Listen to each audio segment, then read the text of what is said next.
نحمده ونصلي على رسوله الكريم اما بعد فاعوذ بالله من الشيطان الرجيم بسم الله الرحمن الرحيم وقال الله تبارك وتعالى في كلام المجيد والفرقان الحميد وعاشروهن بالمعروف صدق الله العظيم وصدق الرسوله النبي الكريم ونحن على ذلك لمن الشاهدين والشاكرين والحمد لله رب العالمين۔ تمام تعریفیں اللہ رب العزت کے لیے کہ جس نے مجھے اور آپ کو طرح طرح کی نعمتوں سے نوازا۔ میں اپنے ہر بیان میں سب سے پہلے اللہ رب العزت کی حمد و ثنا بیان کرتی ہوں، کیونکہ وہی کائنات کا خالق ہے، وہی کائنات کا مالک ہے، وہی کائنات کا رازق ہے، اور وہی کائنات کا پہچاننے، جاننے، پالنے والا ہے، کیونکہ اللہ رب العزت سننے والا بھی ہے اور جاننے والا بھی ہے۔ تو میں جو کچھ بھی کہوں گی، میں اللہ سے دعا ہے کہ اللہ رب العزت مجھے اور آپ کو اس پر عمل کرنے کی توفیق عطا فرمائے۔ اگر میری زبان سے کوئی کوتاہی ہو جائے تو میں معذرت چاہتی ہوں۔ تو معزز سامعین، سب سے پہلے ہم درود و سلام کا گلدستہ حضور نبی کریم صلی اللہ علیہ وسلم کی بارگاہ میں پیش کریں گے، ہدیتاً تحفتاً، کیونکہ درود پاک ایسی چیز ہے کہ بندہ ایک بار پڑھتا ہے تو درود پاک کی بدولت اللہ 10 رحمتیں عطا فرماتا ہے، 10 درجات بلند عطا فرماتا ہے۔ میں نے اپنے درود پاک کے بیان میں یہ بات آپ کے آگے بیان کی تھی کہ جو بندہ ایک بار درود پاک پڑھتا ہے تو اللہ رب العزت اس پر 10 رحمتیں عطا فرماتا ہے، 10 درجات بلند کرتا ہے، اور 10 نیکیاں عطا فرماتا ہے، اور 10 برائیاں مٹا دیتا ہے۔ تو پتہ کیا چلتا ہے کہ جب ہم کوئی بھی کام شروع کریں بسم اللہ پڑھیں، بسم اللہ کے بعد ہم درود پاک لازمی پڑھیں، کیونکہ اللہ رب العزت کا حضور نبی صلی اللہ علیہ وسلم سے محبت کرنا اور انسانوں کا نبی صلی اللہ علیہ وسلم سے محبت کرنا بہت ضروری ہے۔ تو لہٰذا اپنے ہر کام میں درود پاک، ہر دعا میں درود پاک پڑھا کریں۔ اللہ تعالیٰ کو وہ انسان بہت محبوب ہے جو اپنا ہر کام درود پاک سے شروع کرتا ہے۔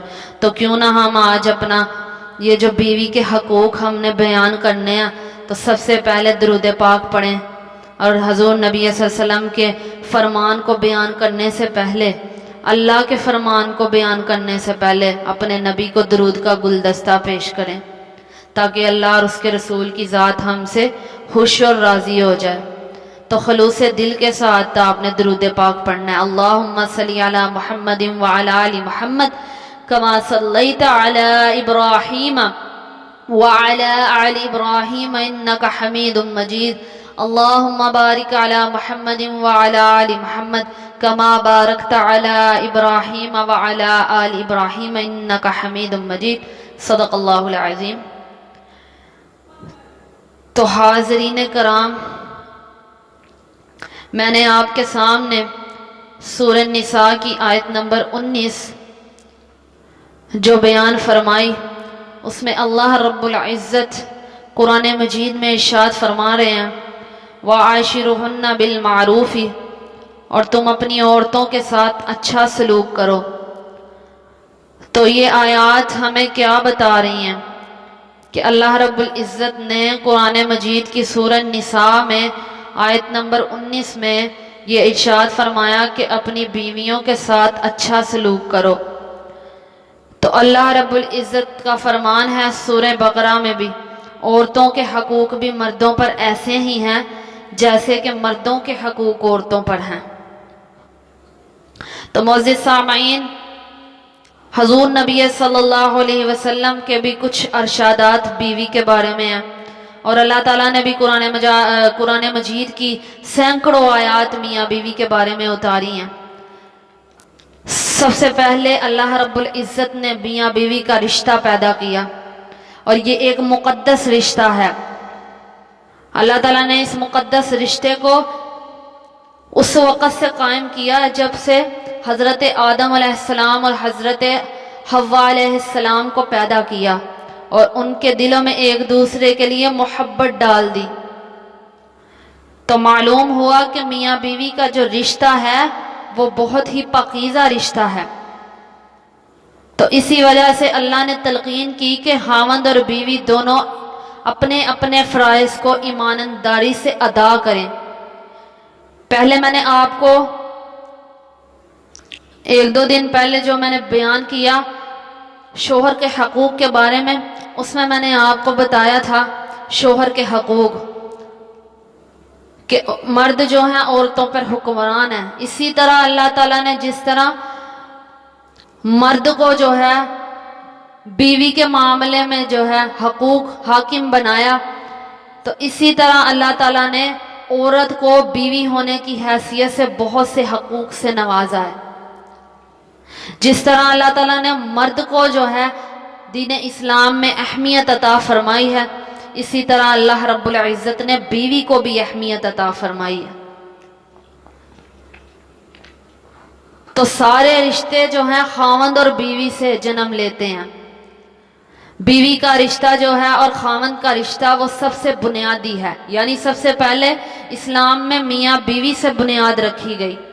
یہ سب سے اہم رشتہ ہے اور بہت بڑا رشتہ ہے۔ اس رشتے کو چھوٹا رشتہ نہ سمجھیں۔ یہ خاوند بیوی سے نسلیں پیدا ہوتی ہیں، پھر یہ دادی دادے کے روپ میں آتے ہیں، پھر یہ نانی نانے کے روپ میں آتے ہیں، اور آخر میں بھی ان کا رشتہ جو ہے وہ میاں بیوی ہی پر ختم ہو جاتا ہے۔ جب اولاد کی شادی ہو جاتی ہے اس وقت بھی اولاد اپنے بیوی بچوں میں مصروف ہو جاتی ہے اور خاوند بیوی اکیلے رہ جاتے ہیں۔ تو پتہ کیا چلا کہ پہلا رشتہ بھی خاوند اور بیوی کا اور آخری رشتہ بھی خاوند اور بیوی کا اس دنیا میں رہ جاتا ہے۔ قیامت کے دن اللہ رب العزت جنت میں میاں بیوی کو اکٹھا کریں گے، ان کے لیے جوڑے جوڑے ہوں گے، رشتہ دار خاوند بیوی یہ سب جنت میں ہوں گے۔ خاوند اپنی بیوی کے ساتھ ہوگا، ماں باپ جو ہیں وہ اپنی جنت میں ہوں گے، بھائی بہن جو ہیں وہ اپنی جنت میں ہوں گے، تو لیکن میاں بیوی جو ہیں وہ اپنی جنت میں ہوں گے۔ گویا کہ اللہ رب العزت نے جنت میں بھی میاں بیوی کو اکٹھا رکھا، اور یہ رشتہ سب سے اہم رشتہ ہے۔ اس رشتے کو برقرار رکھنے کے لیے اللہ نے سینکڑوں آیات اتاری۔ قرآن مجید کی سورہ نساء میں شروع آیاتوں سے لے کر آخر تک اللہ رب العزت نے میاں بیوی کے حقوق بیان کیے۔ تو معزز سامعین، میاں بیوی کا رشتہ بہت مضبوط بھی ہے اور بہت نازک بھی ہے۔ مضبوط اس لیے ہے کہ جب بندہ آپس میں پیار اور محبت سے رہتا ہے، ایک دوسرے کا جس طرح بیوی احساس کرتی ہے خاوند کا، خاوند بھی اگر بیوی کا احساس کرے تو اللہ رب العزت نے یہ بہت پیارا رشتہ بنایا۔ تو یہ رشتہ مضبوط ہو جاتا ہے، اور جب دونوں ایک دوسرے کا ساتھ چھوڑ دیں تو یہ رشتہ اتنا ہی نازک ہو جاتا ہے۔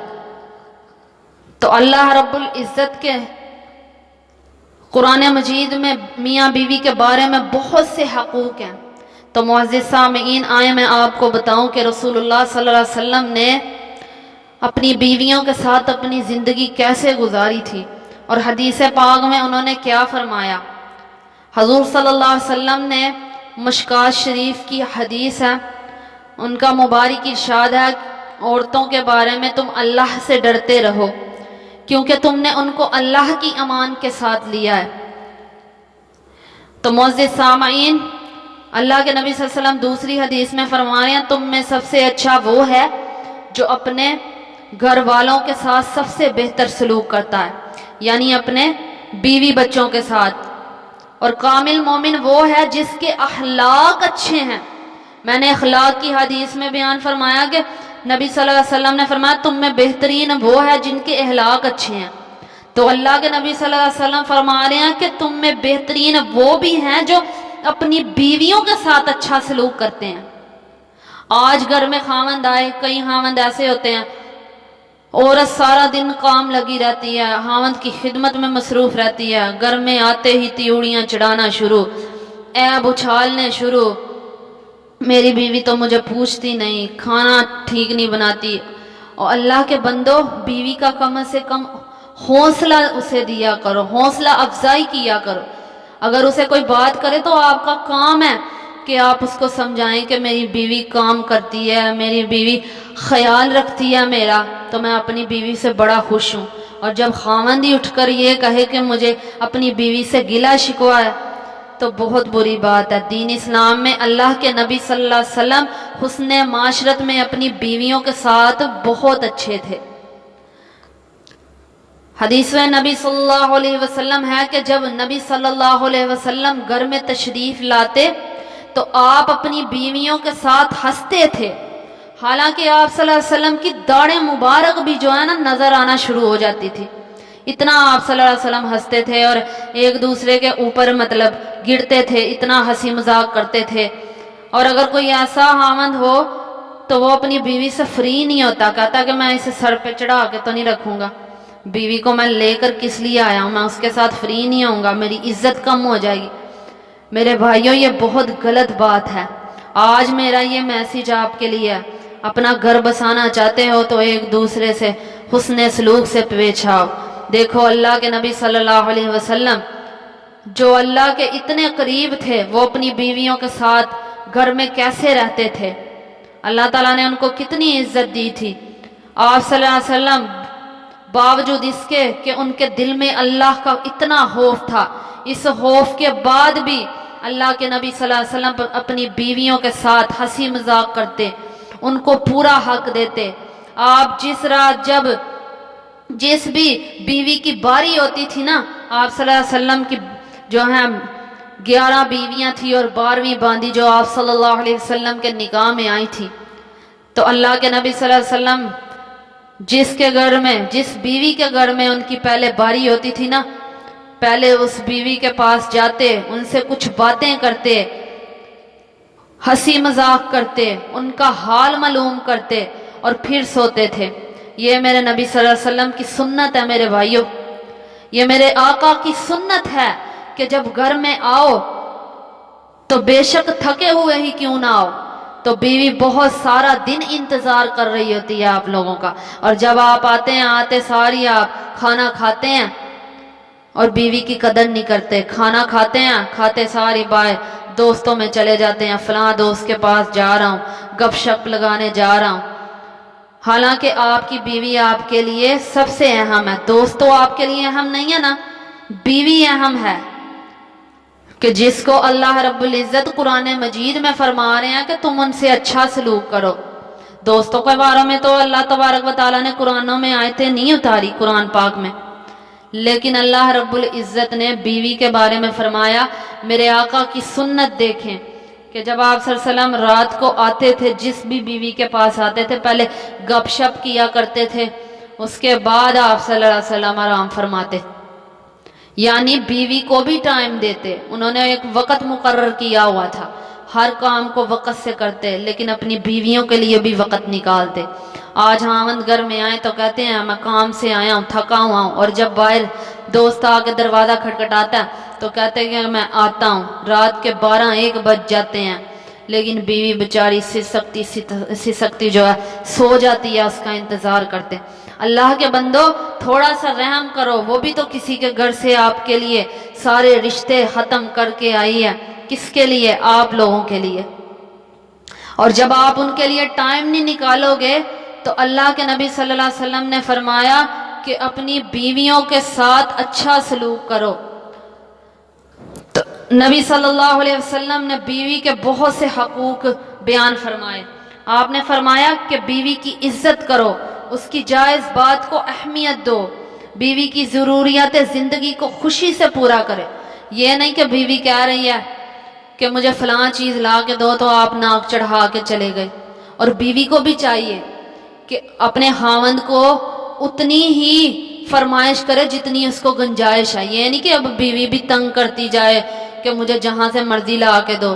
میں نے شوہر کے حقوق میں آپ کو کیا بتایا تھا کہ بیویاں اپنے خاوند کے مال کی گنجائش سے جو ہے جتنی وہ طاقت رکھتا ہے اتنی اس سے مانگے، اس سے زیادہ اس پہ بوجھ نہ ڈالے. کیونکہ ہر برے وقت میں بیوی ہی ساتھ دیتی ہے، اور جب بیوی پہ وقت آتا ہے تو اس وقت خاوند ساتھ دیتا ہے۔ تو آپ صلی اللہ علیہ وسلم نے فرمایا کہ گھر کے کام کاج میں بھی بیوی کی مدد کرو، بیوی کے رشتہ داروں کی عزت کرو، ان کے ساتھ حسن سلوک کے ساتھ پیش آؤ۔ اب آپ دیکھیں صرف ایک میاں بیوی کا رشتہ ہوتا ہے، اس سے کتنے جو ہیں حقوق جڑ جاتے ہیں۔ جیسے آپ نے فرمایا کہ بیوی کی عزت کرو، ان کو اہمیت دو، اس کی ضروریات زندگی کو پورا کرو، تو ایک میاں بیوی کے رشتے سے کتنے حقوق جاری ہوئے جس کو اللہ کے نبی نے بھی ادا کیا۔ آج ہم کہتے ہیں معاشرے میں کوئی بھی اپنی بیوی بیمار ہو جائے، گھر کا کام کرے، خاوند اس کا ساتھ دے، تو اللہ کے نبی صلی اللہ علیہ وسلم نے فرمایا کہ جب بیوی اکیلی ہو تو اس کے ساتھ اس کا ہاتھ بٹا دیا کرو۔ آج ہمارے معاشرے میں جو جاہل لوگ ہیں، جن کو دین کا پتہ ہی نہیں ہے، وہ کہتے ہیں ہاں یہ رن مرید ہے، بیوی کا غلام ہے۔ یہ بہت غلط بات ہے۔ معزز سامعین، اللہ کے نبی صلی اللہ علیہ وسلم نے جس وقت حضرت عائشہ نئی نویلی دلہن بن کر آئی تھی تو اس وقت ساری بیویوں سے زیادہ ان کی عمر کم تھی، اور ان کو آٹا گوندنا نہیں آتا تھا۔ نبی صلی اللہ علیہ وسلم کو انہوں نے فرمایا یا رسول اللہ صلی اللہ علیہ وسلم مجھے تو آٹا گوندنا نہیں آتا، اور حتیٰ کہ حضرت عائشہ اپنے خاوند کے گھر میں بھی آ کے گڑیا وغیرہ کے ساتھ کھیلتی، اور سارا دن کھیلتی، اور کھیلتی تو سہیلیاں آپ صلی اللہ علیہ وسلم کو دیکھ کر چھپ جاتی۔ تو اللہ کے نبی صلی اللہ علیہ وسلم نے فرمایا عائشہ اپنی سہیلیوں کو بلاؤ اور ان کے ساتھ کھیلا کرو۔ ایسا کوئی خاوند ہوتا تو کہتا تمہیں آٹا گوندنا نہیں آتا، تم پہلے اپنا کام کرو پھر دوستوں کو ٹائم دینا، پہلے مجھے کھانا دو پھر دوستوں کو ٹائم دینا۔ یہ ہے میرے نبی کی حسن معاشرت والی زندگی جو ہمارے لیے ایک بہترین نمونہ ہے۔ اللہ کے نبی صلی اللہ علیہ وسلم خود آٹا گوندھ کے دیا کرتے، اور حضرت عائشہ روٹیاں پکا لیا کرتی، گھر کا کھانا پکا لیا کرتی۔ یہ میرے نبی صلی اللہ علیہ وسلم کی زندگی جو اپنی بیویوں کے ساتھ کتنی اچھی گزری تھی۔ آپ صلی اللہ علیہ وسلم جس وقت ان کی بیویاں بیمار ہوتی، آپ گھر سے باہر خود پانی بھر کے لایا کرتے تھے، اپنی بیویوں پہ بوجھ نہیں ڈالتے تھے۔ میرے آقا پہ قربان کہ ان کی اخلاق کیسے تھے، ان کی سیرت کیسی تھی۔ وہ اپنے ازواج کے ساتھ، امہات المومنین کے ساتھ کتنے اچھے تھے۔ تو معزز سامعین، آج کے مردوں کو بھی چاہیے کہ یہ نبی صلی اللہ علیہ وسلم کی سنت ادا کریں، اور نبی پاک صلی اللہ علیہ وسلم نے فرمایا کہ بیوی کی حوصلہ افزائی کرو، اس کا دکھ بانٹو۔ جس طرح خاوند کے حقوق میں بتایا کہ اگر خاوند پریشان ہو تو بیوی کو چاہیے کہ اس کی پریشانی کو سمجھے، مالی طور سے پریشان ہے، اولاد کی طرف سے پریشان ہے، گھریلو ٹینشن کی وجہ سے پریشان ہے، تو اسے چاہیے کہ وہ اپنی بیوی کا ساتھ دے، اپنے خاوند کا ساتھ دے، اور خاوند کو چاہیے کہ بیماری میں اپنی بیوی کا ساتھ دے۔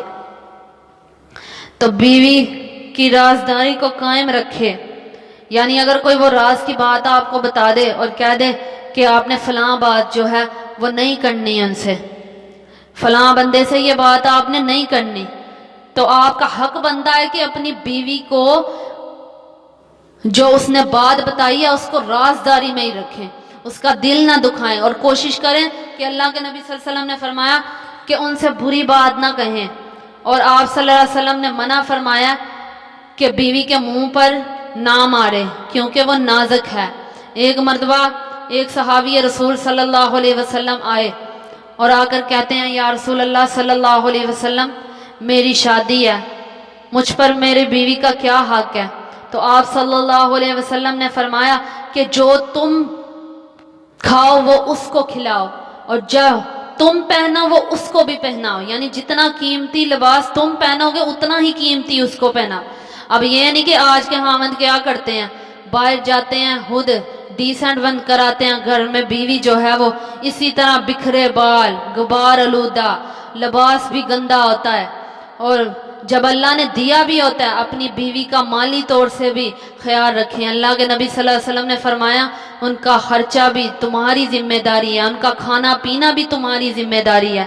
تو آپ صلی اللہ علیہ وسلم نے صحابی سے فرمایا، یہ شادی سے پہلے آپ صلی اللہ علیہ وسلم سے صحابی کہہ رہے ہیں کہ یا رسول اللہ صلی اللہ علیہ وسلم مجھے بتائیں کہ میری بیوی کے مجھ پہ کیا حقوق ہیں؟ آپ نے فرمایا جیسے تم کھاؤ ویسا ہی اس کو کھلاؤ، جیسا تم پہنو ویسا ہی اس کو پہناؤ، اور اس کے چہرے پہ مت مارو اور اس سے بری بات مت کہو، یعنی ایسی بات نہ کہو کہ جس سے اس کا دل دکھ جائے، اور گھر کے علاوہ اسے کہیں تنہا مت چھوڑو۔ یعنی عورتیں تو اللہ کی امان سے لے کر آئے ہیں نا، یہ خامن جو ہیں، یعنی یہ اللہ کی امانتیں ہیں، تو ان کا خاص خیال رکھو، گھر کے علاوہ ان کو کہیں پہ اکیلا تنہائی میں مت چھوڑو، کیونکہ یہ بہت نازک ہوتی ہے۔ بخاری مسلم کی روایت ہے کہ حسن معاشرت میں رسول اللہ صلی اللہ علیہ وسلم کی زندگی ہمارے لیے نمونہ ہے۔ رسول صلی اللہ علیہ وسلم جب ازواج کے پاس آتے تھے نا، تو آپ صلی اللہ علیہ وسلم بڑے نرمی سے ان سے گفتگو کرتے تھے، اور آپ صلی اللہ علیہ وسلم جس وقت گھر میں داخل ہوتے تھے کبھی ان کی ماتھے پہ تیوڑیاں نہیں ہوئی تھی، جس طرح آج کے خاوند آتے ہیں اکڑے ہوئے آتے ہیں، کئی خاوند ایسے بھی ہوتے ہیں، کئی خوشگوار بھی بہت زیادہ ہوتے ہیں، لیکن اپنی بیویوں کے سامنے آپ صلی اللہ علیہ وسلم ہمیشہ مسکراتا ہوا چہرہ لے کر آتے تھے، کبھی ان سے غصے سے بات نہیں کی آپ صلی اللہ علیہ وسلم نے۔ اور ان میں سب سے لاڈلی بیوی آپ صلی اللہ علیہ وسلم کی حضرت عائشہ تھی۔ حضرت عائشہ جس پیالے میں پانی پیتی تھی آپ صلی اللہ علیہ وسلم وہ پیالہ گما گما کر پیتے تھے، کہ جہاں کہیں بھی حضرت عائشہ کے لب ہوتے آپ وہ لب لگا لگا کر اس پیالے کو اس سے پانی پیتے، یعنی آپ صلی اللہ علیہ وسلم کو اپنی بیوی سے کتنی محبت تھی۔ اور جب آخری وقت ان کا انتقال ہوا تو ان کے سینے پر آپ صلی اللہ علیہ وسلم کا سر مبارک تھا اور ان کی روح پرواز ہوئی۔ انہی کے حجرے میں آج آپ صلی اللہ علیہ وسلم کو دفن کیا گیا ہے، اور وہاں ہی آپ صلی اللہ علیہ وسلم کا حجرہ مبارک حضرت عائشہ کا کمرہ مبارک تھا، اسی میں حضرت عائشہ کے کمرے میں آپ صلی اللہ علیہ وسلم آج سوئے ہوئے ہیں، دفن ہے وہاں پہ۔ تو دیکھیں ان بیوی سے کتنی محبت تھی آپ صلی اللہ علیہ وسلم کو۔ ابو داؤد کی روایت ہے کہ نبی صلی اللہ علیہ وسلم کبھی حضرت عائشہ صدیقہ رضی اللہ تعالی عنہ سے ریس لگاتے تھے۔ اب آپ دیکھیں اپنے بیویوں کے ساتھ تفریح وغیرہ پہ بھی جاتے تھے، یہ سنت ہے نبی صلی اللہ علیہ وسلم کی میرے بھائیوں، کہ جب کوئی اپنی بیوی کے گھر تشریف لے کر آئے، اپنے گھر آئے، تو ہفتے میں لازمی ایک دفعہ سیر و تفریح کے لیے اپنی بیوی کو لے جایا کرو۔ وہ بیچاری ایک ہی گھر میں قید ہو کر رہ جاتی ہیں، ان کا بھی تو دل ہے کہ وہ باہر گھومے پھرے، آپ اپنے دوستوں میں پھرتے ہیں تاکہ ان کا جو ہے ذہن چینج ہو جائے، اور یہ بہت خوبصورت زندگی گزارنے کی تلقین دی ہے آپ صلی اللہ علیہ وسلم نے۔ جیسے حضرت عائشہ صدیقہ رضی اللہ تعالیٰ عنہ نے ایک مرتبہ آپ صلی اللہ علیہ وسلم کو کہا کہ یا رسول اللہ صلی اللہ علیہ وسلم آپ میرے ساتھ دوڑیں گے؟ آپ صلی اللہ علیہ وسلم جب دوڑے تو اس وقت حضرت عائشہ جو تھی ہلکی پھلکی تھی، یعنی اتنی موٹی نہیں تھی، دبلی پتلی تھی، تو اس وقت حضرت عائشہ آگے نکل گئیں اور نبی صلی اللہ علیہ وسلم جو ہیں پیچھے رہ گئے۔ اور پھر ایک زمانہ ایسا آیا کہ ایک دفعہ نبی صلی اللہ علیہ وسلم نے فرمایا کہ اے عائشہ کیا آپ میرے ساتھ دوڑ لگائیں گی؟ تو حضرت عائشہ نے کہا کہ ضرور یا رسول اللہ صلی اللہ علیہ وسلم ہم دوڑ لگائیں گے۔ تو جب دوڑ لگائی گئی تو آپ صلی اللہ علیہ وسلم اس وقت دبلے پتلے تھے، اور حضرت عائشہ جو تھی وہ بہت زیادہ عمر کے تقاضے کے حساب سے ان کا جسم باری ہو گیا تھا، جیسے شادی کے بعد کئی عورتوں کا جسم جو ہے وہ چینج ہو جاتا ہے، باری ہو جاتا ہے، تو حضرت عائشہ کا جو ہے جسم بھی عمر کے تقاضے سے جو ہے نا ان کا جسم مبارک وزنی ہو گیا تھا۔ اس وقت جب انہوں نے دوڑ لگائی تو حضرت عائشہ ہار گئیں اور نبی صلی اللہ علیہ وسلم جیت گئے۔ تو آپ صلی اللہ علیہ وسلم نے مسکرا کر کہا عائشہ یہ اس والی دوڑ کا بدلہ ہے جس میں ہار گیا تھا اور تم جیت گئی، آج میں جیت گیا اور تم ہار گئی، حساب جو ہے برابر ہو گیا۔ تو یہ تھی ہمارے نبی صلی اللہ علیہ وسلم کی اپنی بیویوں سے محبت۔ تو معزز سامعین دیکھیں حضرت عائشہ صدیقہ رضی اللہ تعالیٰ عنہ کی جب شادی ہوئی اس وقت وہ اپنی سہیلیوں کے ساتھ جھولا جھولتی، اپنی سہیلیوں کے ساتھ کھیلتی، لیکن آپ صلی اللہ علیہ وسلم نے کبھی برا نہیں منایا، آپ صلی اللہ علیہ وسلم نے ان پر کبھی بھی پابندی نہیں لگائی۔ تو آپ اپنی بیویوں پہ اتنی پابندیاں نہ لگایا کریں۔ اپنی بیویوں کو خوشحال رکھا کریں، یہی سمجھ کے کہ یہ میرے نبی کی سنت ہے، ان کے جذبات کا خیال رکھیں اور ان کے ساتھ نرمی اور شفقت سے پیش آیا کریں۔